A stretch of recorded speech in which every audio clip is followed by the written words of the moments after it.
Okay. Chapter 7. And we definitely will not finish this chapter tonight. This is a long chapter with a lot of important information in it, but we'll get started on it. If you haven't already read this chapter, please find a way to read it prior to tomorrow night, because we will get started on it tonight. But this is one of those ones where reading it really does make a difference. Okay? Just absolutely go through and read this chapter from beginning to end if you haven't already done so. Right? So this chapter really gets into the meat of the class, I think. To me, this stretch of chapters that we're about to start on, chapters 7 through 10, is really kind of the heart of the class. If you want to look at, this is, where I need to focus my studies and make sure I have things nailed down for sure, 7 through 10 is definitely a good place to start. Not that you can skip studying other things, I'm not saying that, but this is really the heart of what we do as agents and brokers. And so there's a lot of test questions here and a lot of real world knowledge here. So it kind of introduces you to the brokerage practice and how it's evolved.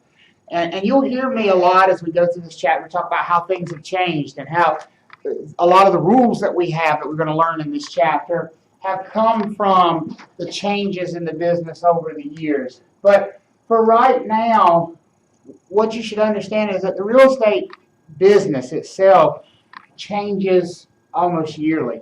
There's always going to be wrinkles and things that are different, that are done differently now than they were done a few years ago. And I'm going to try to point those out along the way, but not because you need to know the history, but because you need to know why we've gone to what we have. Okay. One of the things that is on this first slide that you do know, and it's on the bottom of page 127 in your textbook, is this idea that North Carolina is a caveat emptor state. Okay, that's a Latin phrase that means let the buyer beware.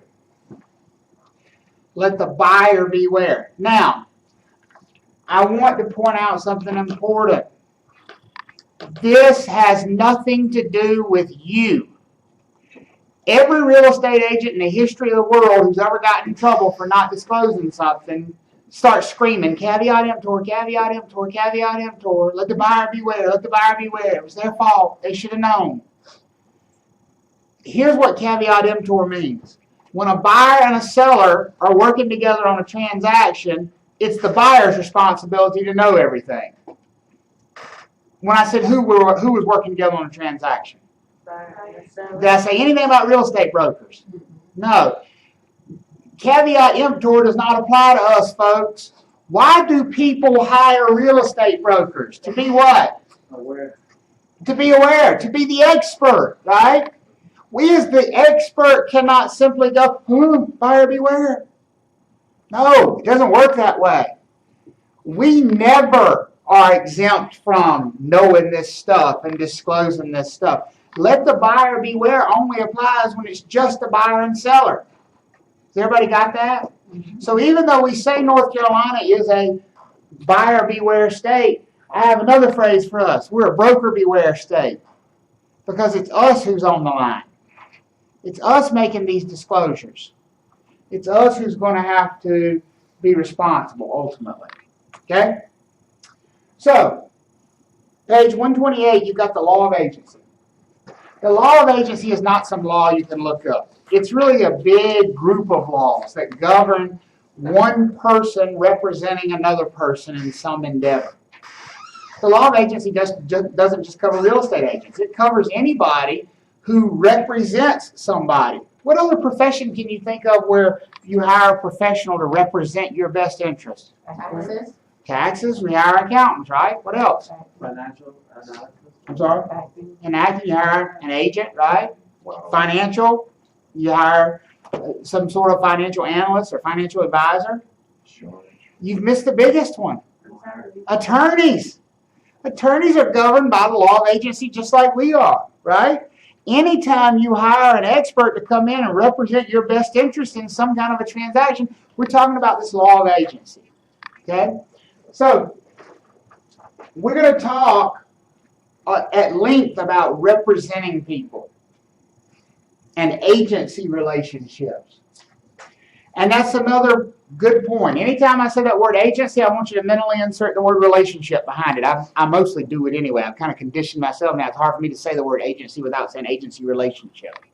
Because your agency is your relationship. Remember how I said your estate is your relationship to a property, right?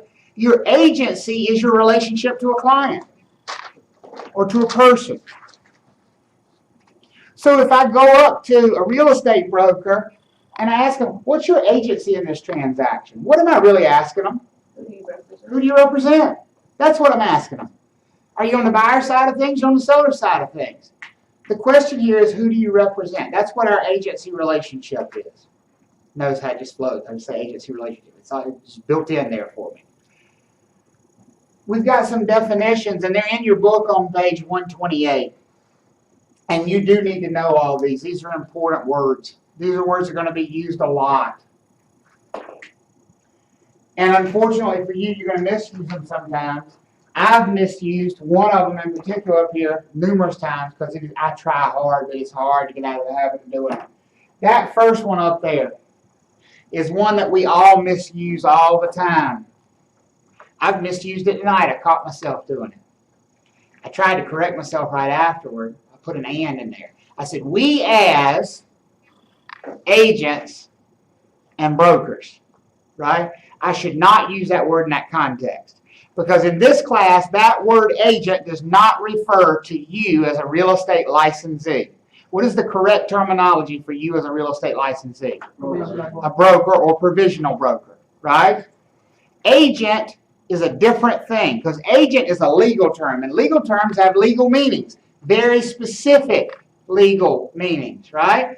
And I'm going to give you the one-word definition of an agent in North Carolina.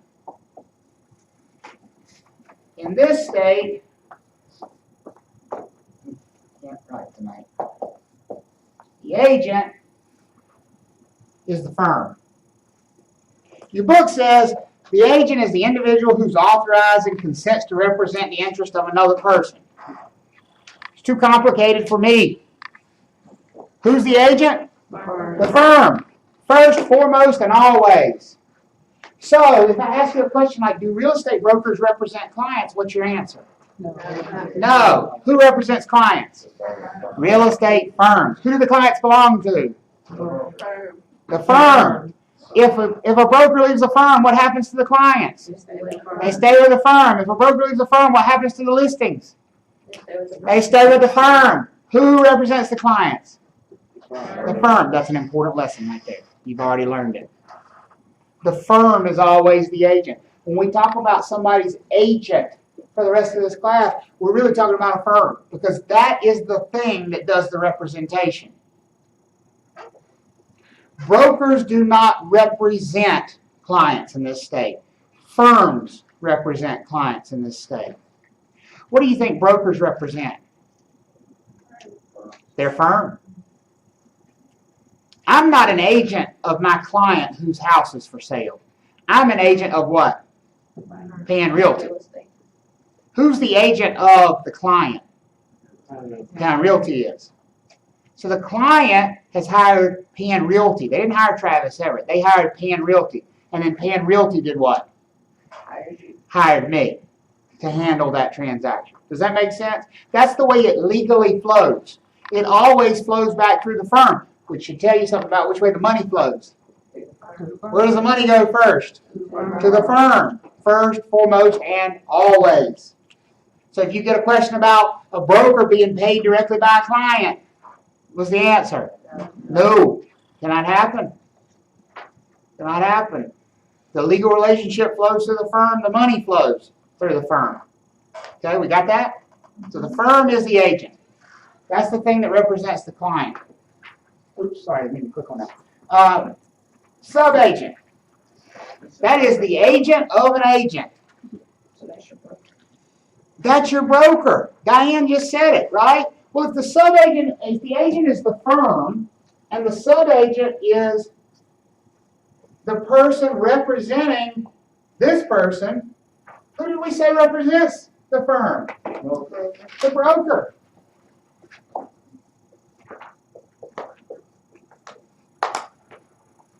And notice I said brokers, plural. If Isaiah hires Penn Realty to sell his home, what agent or agents, plural, within the firm represent him in that transaction? All of them. That's the whole purpose of hiring the firm. He didn't hire Travis individually. Who did he hire? Penn Realty. And Penn Realty has hired 40 agents, 40 brokers. See, there I did it again. He's hired 40 brokers. Which brokers represent him? All of them. Does that make sense? So, but like if he's hiring a broker as a buyer's agent, and if he wants to hire you specifically, He wants to work with me. Yeah. So will his contract say your name on No, it anywhere? nowhere. Will it say Penn Realty? It will say Penn Realty. It will say Penn Realty. Now, we all know the reality of the situation is that the client's going to work with that particular broker that they have chosen. And every firm's going to honor that relationship and allow that particular broker. But legally, from a legal standpoint, every broker within the firm represents all the clients of the firm. That's a very important legal idea. Okay? Every broker within the firm. So, if let's say April, who's one of my agents in my office, she has a buyer client that she's working with. Do I also represent that buyer client, even though I've never met them, don't know them, don't have any idea what they're looking for? Yeah. Yes, I do. I am just as legally responsible for that client as she is. Legally responsible. Too much stuff in my pockets. I think it's out of the pocket food and pens and clippers. I can take my phone and my wallet out.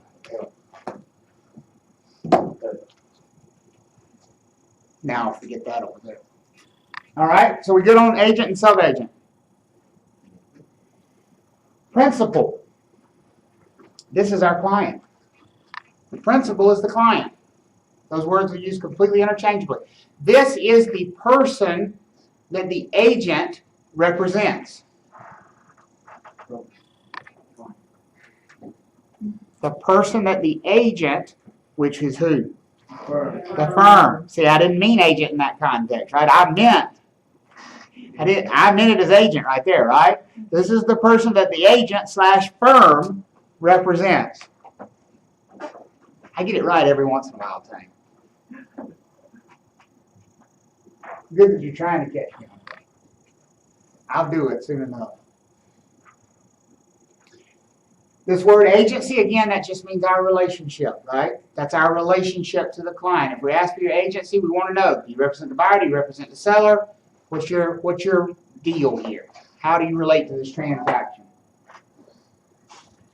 Subagency.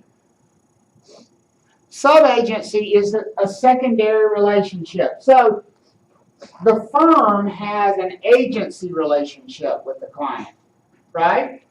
Because they represent the client. The firm directly represents the client.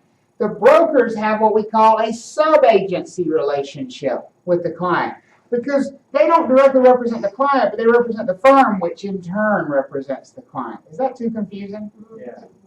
It is? Sometimes. Think of it this way. If my firm represents somebody, then everybody in my firm is a subagent of that client. Okay.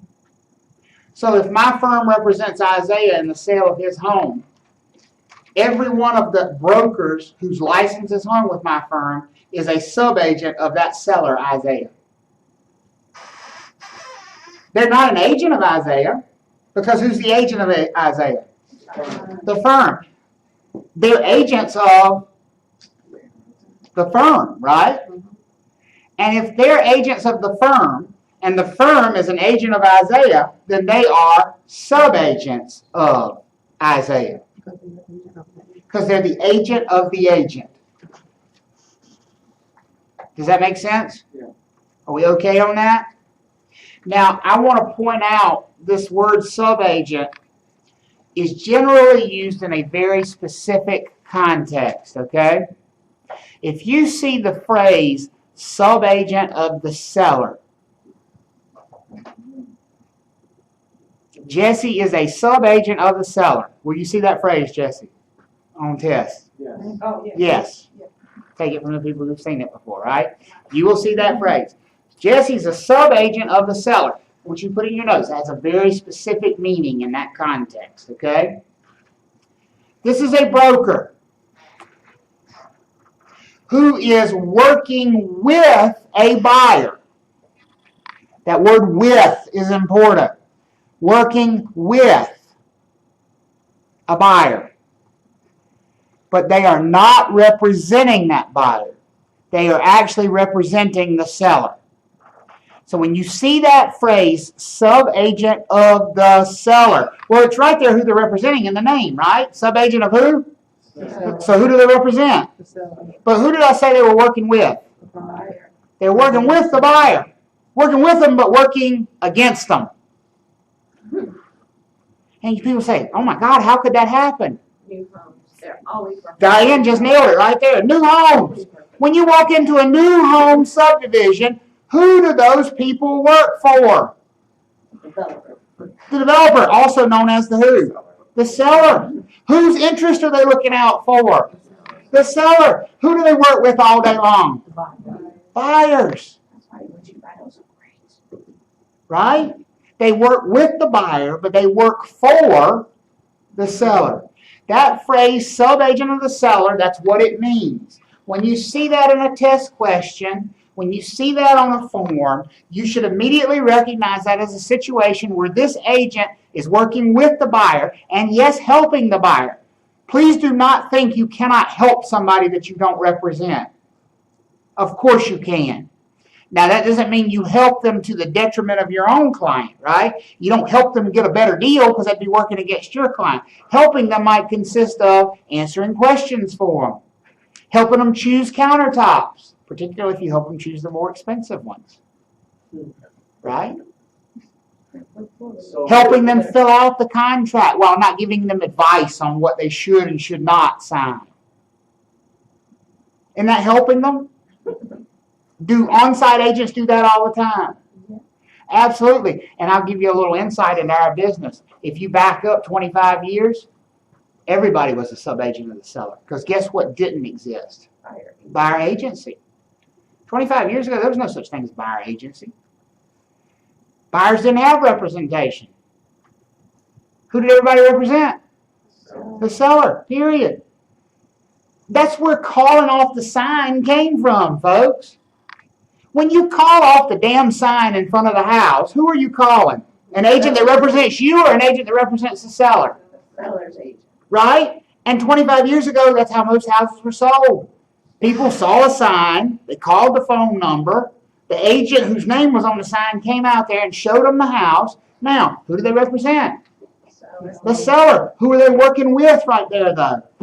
The buyer. So when you see that phrase, subagent of the seller, has that sunk in yet what I'm talking about? That's an agent who is a broker who is working with the buyer, but working for the seller. And it still happens. It still happens a lot. now Yes. the broker, he doesn't have like a contract or an agreement with that buyer. It's just like an oral agreement that we. Doesn't matter. I haven't gotten to that point yet. Simply doesn't matter. You're overcomplicating it. I have an agreement with who? The seller, because I represent the seller. But I'm working with this buyer. Whether there's a written agreement, whether there's not a written agreement, doesn't matter. I represent the seller. Does everybody follow that? Okay. Good. Good. Because that phrase will come up. Fiduciary. One of the most important words on the screen, only because it is everything that our relationships are built around. There's a one-word definition for this word: trust. A fiduciary relationship is a relationship of trust. This is what your clients do with you. They hire you as their fiduciary, meaning they trust you to do what's in their best interest. Does that make sense? So any trust-based relationship where you're hired to do a job for somebody is a fiduciary relationship. Your client is your fiduciary.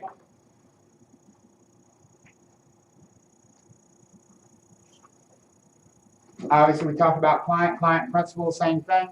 The last word on the screen up here. Do you think it means the same thing as any other word on the screen up there? No. No, it does not. Customers are not the same thing as clients and principals. In fact, they're exactly the opposite. Client or principal is somebody you do what with? You represent. So what do you think a customer is? Person you don't represent. A customer is anybody you deal with in a transaction with whom you do not have a representation agreement. Now, that could be if I represent the seller, the buyer is my customer. But it's not limited to the buyer. The closing attorney, the lender, the buyer's agent, the appraiser, anybody else I deal with. So in any one transaction, I have one client and a bunch of customers. It's anybody. Another word for customer is third party, third person. Because they're outside of my little circle of trust. My fiduciary circle of trust is me and my client. Okay? We talked about this definition, I believe, on Monday night. I said you need to know the definition of a real estate broker, right? What you need a license for in North Carolina. Y'all remember having this conversation? Or was that on Sunday morning? Did I do that on Sunday? Maybe it was Sunday morning. It's Thursday. It was Thursday we talked about it? We're going to talk about it again. You need to know the definition of a real estate broker. It's going to come up on a test. Specifically, here's how it's going to come up on a test. They're not going to ask you what the definition is. They're going to give you 4 different examples, and they're going to say which one of these doesn't require a real estate license, or which one does require a real estate license in North Carolina. And in order to answer those questions, you got to know the definition of a real estate broker. So here's the definition, and don't worry about the one that's in your book, because gosh knows they give you way too long of one in the book, and really up here, even I've given you too long of one. It says anybody who's licensed to list, lease, buy, exchange, auction, negotiate, or sell real property for others' compensation. Here's the way I remember it. Anybody who does anything with real estate and gets paid a commission for it. And that word, a commission, is important. If you do anything in real estate for somebody other than yourself and you get paid a commission for it, that requires a real estate license in North Carolina. For others, for compensation, and specifically commission. So tell me what a commission is. You get paid on a percent. You get paid on a percent. That'd be an example of commission. Fixed. Fixed, but fixed based on what? I get paid no matter what happens? Yeah. I do? No, wait. No. On the 6th. I get paid for success, Yeah. right? I get paid if we successfully Yeah. finish this thing we've set out to do. That's the key to a commission. Being paid based on success, right? Being paid a percentage is also a good key, but the big one here is we're being paid based on success. What's the other way we can be paid for things? We'd be paid hourly. If I'm paid hourly, does it matter if I sell anything or not? No, because I get paid, right? You go to Best Buy, they don't care if you buy a TV because they get paid by the hour.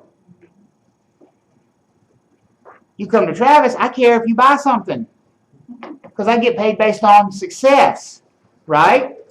That's the difference, and here's why that's important. You can do any of those things, folks, for somebody else and for pay and not need a real estate license. If you're paid how? Hours. No matter what. Hourly is one example. No matter what. Salary, if you're paid no matter what. That's the best way to look at it. You're paid no matter what happens, i.e. you get a salary or you get hourly pay. If you get paid no matter whether you sell or don't sell, whether you lease or don't lease, whether you auction or don't auction, if your pay is not based on your success, then that's a W-2, right? You're an employee, a salaried employee, and you don't need a license for that in most cases. Okay? I want you to learn that definition. We're going to tweak it as we go along. There are going to be some exceptions there. But that's the basic definition of when you need a real estate license. If you're doing anything relating to real estate for somebody other than yourself and you're getting paid a commission for it, that's when you need a real estate license. How about if you are serving as the property manager for your mother's house while she is in the nursing home and you're paid $500 a year for doing that? You don't need a license. You need a license. Need a license. I can do that. Because that's a success fee. You're not paid hourly, you're not paid a salary, and you're doing it for somebody other than yourself. You need a license for it. Now, manage your own property and collect a property management fee. No. Because it's not for what? Anybody else? It's not for others. For others, for a commission. That's the key, whether you need a license. So even if you're doing it for a family member, like let's say you're doing it for your dad. and That's he tells others. you, I will pay you $500 at the end of the year. I don't understand why that was a commission. To me, that's like your annual salary. I get paid $50,000 a year. You get paid $500 a year. Well, if they're going to pay you that $500 a year on a W-2 and you can get paid whether it's rented or not, in other words, conceivably, if it's not rented all year long and they got zero money coming in, they're still going to pay you the $500. If you can honestly say that's the truth, then it's not a commission. Does that make sense? But we all know if my mama hires me to lease her property and I don't lease it all year long, the last thing I'm going to be getting is $500 from her. And a lot of mouth from her is what I'm going to get. Okay? Provisional brokers are what you're going to be licensed as. Provisional brokers means you're not quite ready for prime time yet. You need supervision. Who do you get supervision from? A broker in charge. And brokers in charge run what? The firm. Real estate firms.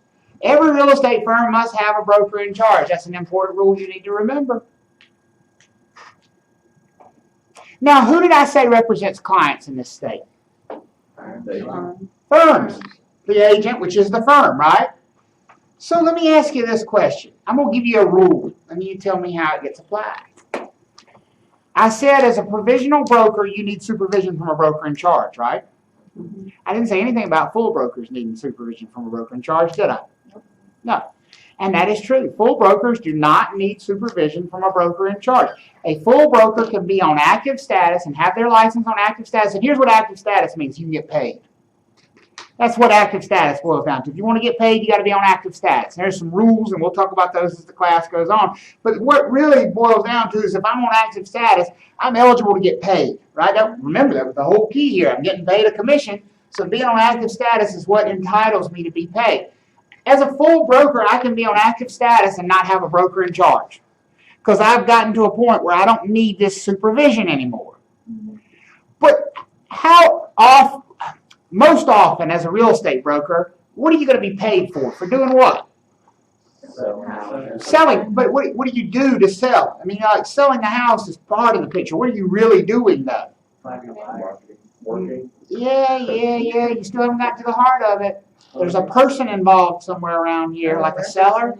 Say that word again. Representing. Say that word again. Representing. Who are you representing? A client. Wait a minute. Who represents clients? Firms. So what you're telling me is only firms can represent clients, right?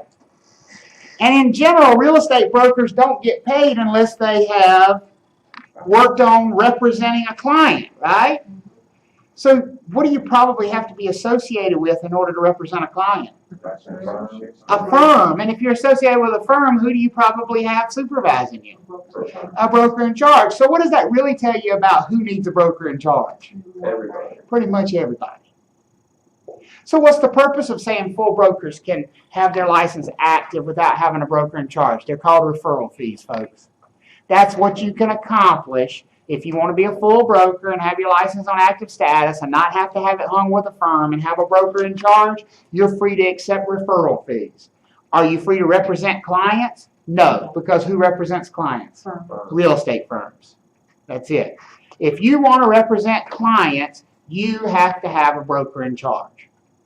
So why does it seem like everybody's always saying they're going in business for themselves? So then they're turning around, opening up their own firm? They're opening their own firm, so do they have a broker in charge? Themselves. Themselves. Yes, you're a broker in charge. I'm my own broker in charge. I happen to be a lot of other people's broker in charge too, but the first license that's hung under my supervision is mine, unfortunately. And trust me, I am the hardest person to supervise on that list because I can yell at them. Yelling at myself does not get me very far. Maybe meditation. Yeah, and people think you're crazy for it. I have the worst paperwork in the office, I will assure you of that. They can't yell at me but so much. I sign the paychecks. What are they going to do, you know?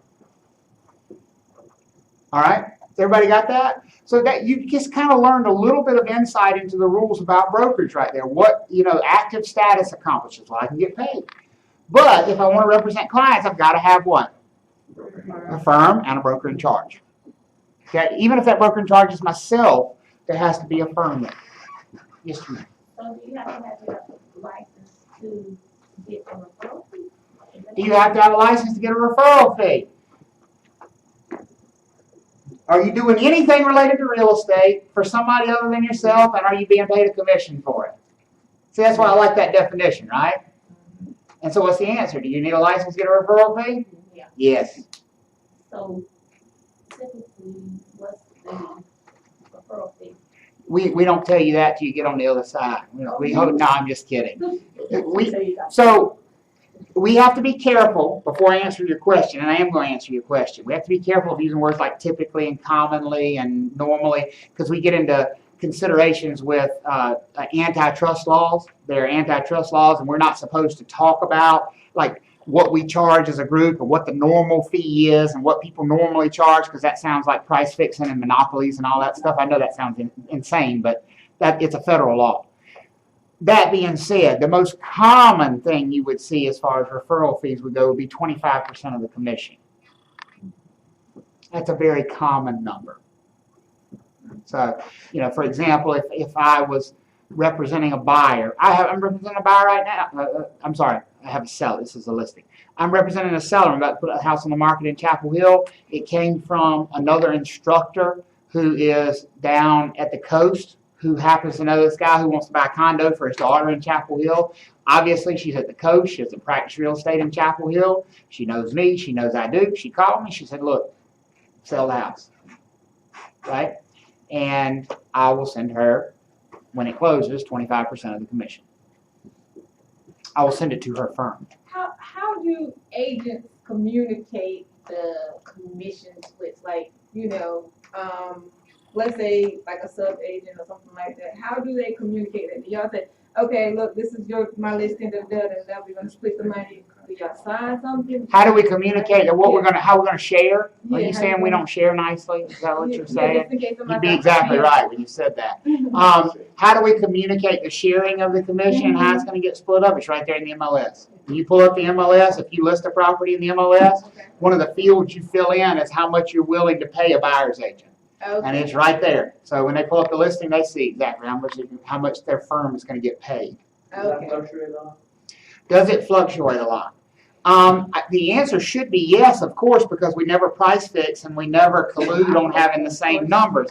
What I will tell you is they're suspiciously all very similar. So, I don't know what to tell you. I don't think we're price fixing, but we all seem to charge the same thing. And we all seem to get real mad at somebody who charges less. Take that for what it's worth. All right. Are we good on this? Okay. All right. So, 3 different agency relationships. And really only one of these matters from our perspective. Well, 2 of them. One of them really matters. The other one is something you may do in your career. All right? 3 different categories of agency relationships. Universal agency, general agency, and special agency. I'm going to give you a little description of what these are first, and then you tell me which one you think real estate brokers are. Okay? The first one, universal agency. This is unlimited authority. If somebody hires you as their universal agent, you can sell anything they own. You don't need any permission from them. They have given you permission to do anything related to their life and their finances. Unlimited authority. That's universal agency. Do you think real estate brokers find themselves with that kind of authority? No. No. Legally, can they be granted that kind of authority? Yes. Don't ever take that as a real estate broker.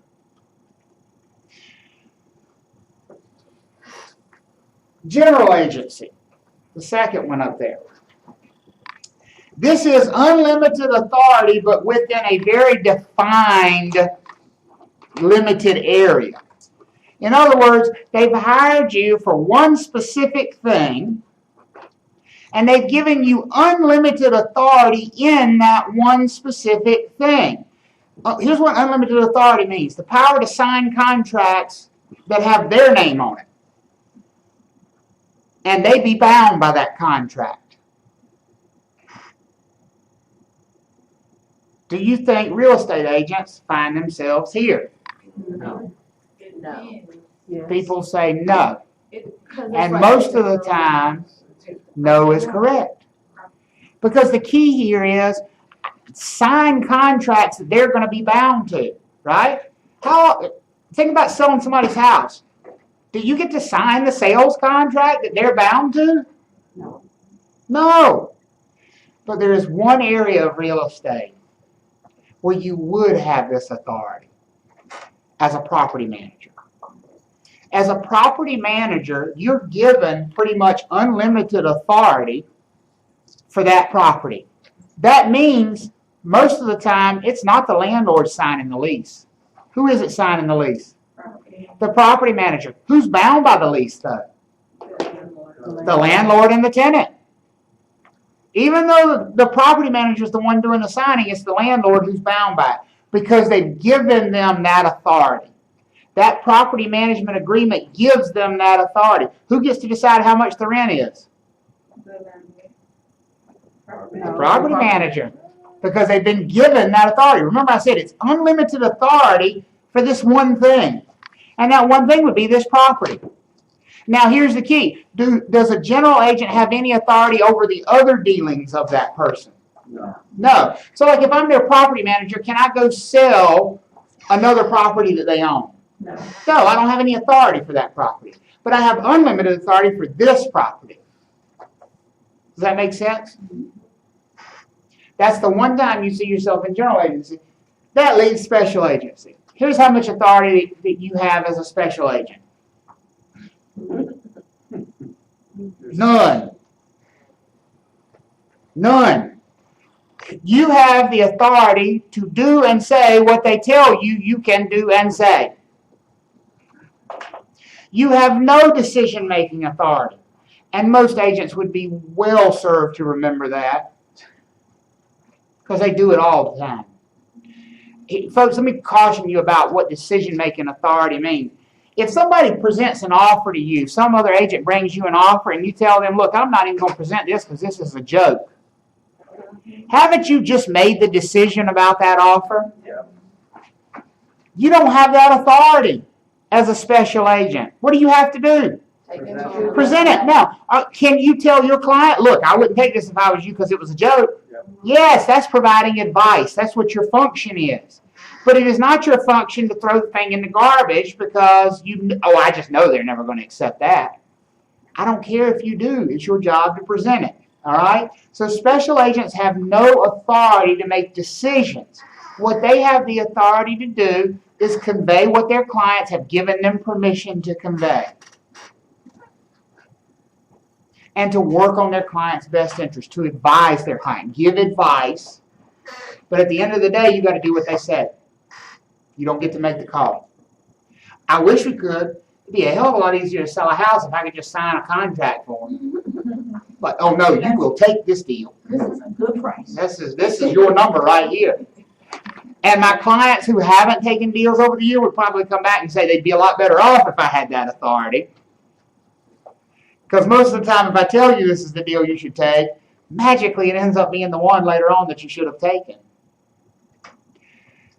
That don't get you paid, but it does make you feel a little better. You're not crazy anyway. You do know what you're talking about. Any question about these three? All right, that's going to be it for tonight. Let's wrap it right there for tonight. We will come back tomorrow night and finish this chapter.